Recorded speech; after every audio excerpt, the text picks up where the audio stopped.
lan nga fas yéene waxante ak ñi nga xamante ñooy seen député yow ba passé. waaw waxtaan na ak ñoom ba pare. waxtaan nañ ba pare. defe naa ñu ngi waaj a dugg saal ñoom. waaw waaw. kon nag on peut penser que ce sera une assemblée de rupture et d'innovation comme certains s'y attendent. Inch'Allah, je crois. Je suis même sûr, ça sera une assemblée de rupture. Moi, am naa ci certitude. Assemblée d'innovation aussi. Ah bien sûr, vous savez qu'il y a beaucoup de choses à faire dans cette assemblée, aussi bien au plan de la gestion,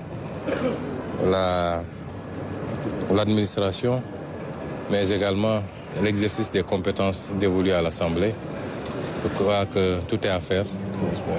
Donc forcément, rupture, innovation, et surtout beaucoup de prises d'initiative de la part de l'Assemblée qui ne doit plus être une institution de réception, mais qui est une institution qui a son couloir propre et qui doit pouvoir jouer un rôle conformément aux attributions que la Constitution lui reconnaît. lan mooy bees assemblée bi pour yow. lépp. faram fàcce ko. lépp assemblée li ñu fiy def yëpp assemblée dafa bëri compétence mais je crois que ci lépp muy ci procédure législative bi vote des lois contrôle de l'action du gouvernement accompagnement du gouvernement aussi dans la gestion. Représentation, rôle de représentation du peuple. Je crois que ci fànn yëpp daal et ko xool suñuy député ci législature bu génn ni ñu taxawee rek def naa li ñu doon liggéey ci représentation en termes de questions écrites questions orales interpellation du gouvernement kenn mënu su gis lu toll noonu ci assemblée nationale te li ci gën a kii sax mooy même le peu de temps bi ñu def ñun bi ñuy egg si nguur avant ñu dissoudre l'Assemblée nationale, c'est les députés de notre groupe qui continuaient à adresser des interpellations aux ministres. Donc loolu déjà c'était un signal fort. Et ko xool aussi suñuy député ñu taxee woon ci nombre de initiative de la loi, même si c'était bloqué systématiquement, di nga xam ni kon qui peut le plus peut le moins su doon ñu ngi doon def loolu bi ñuy nekk une minorité à l'Assemblée nationale tey bi ñu yàlla dénkee majorité je crois que li ñu bëggoon def te mu jafe parce que yoruñu lenge yi dañu woon Sénégalais yi nii loolu noonu la Assemblée nationale war a doxee comme ni ñu koy wonee bi ñu nekkee ci pouvoir exécutif ba léegi defe naa ci orientation ñu joxe ni nii la nguur wala doxee. Premier ministre dafa démissionné wala dafa toog fii ci assemblée laa wax. Non, moi je reste à la primature, Inch'Allah. Et je souhaite un bon mandat à tous les députés. Le président de l'Assemblée nationale, quelle posture devrait-il avoir? Parce que vous avez été député pendant longtemps, vous connaissez bien cette maison. Qu'est-ce qu'il doit développer comme valeur?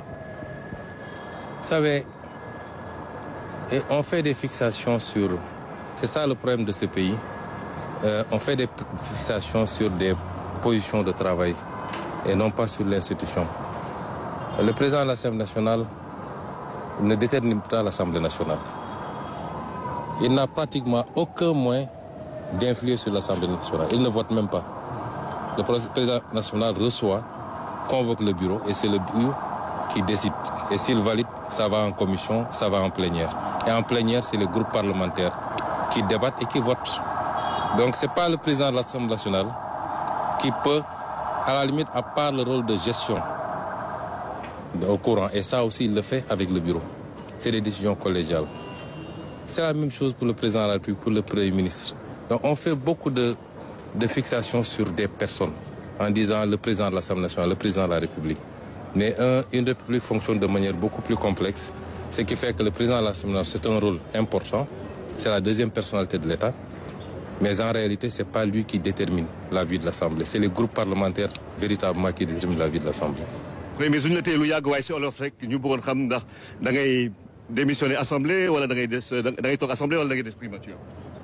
non man ñaara ma fi andi woon benn bi mooy déposer sama lettre de démission en tant que député am na liggéey bu ñu sumb à la primature président de la République soxla na ma ci wetam on continue ce travail là Inch'Allah ñaareel bi mooy woon dajale mboolem seen suñuy député pour waxtaan ak ñoom ak joxe un certain nombre de consignes kon ñu ngi leen di ñaanal ñoom ñëpp un bon mandat kóolute bi nga xam ne askan bi am na ko ci ñoom ñu mat ko ba mu mat sëkk yàlla yombalal leen loolu lañ leen di ñaanal mais ñu ngi continuer liggéey bi ñu doore woon fële.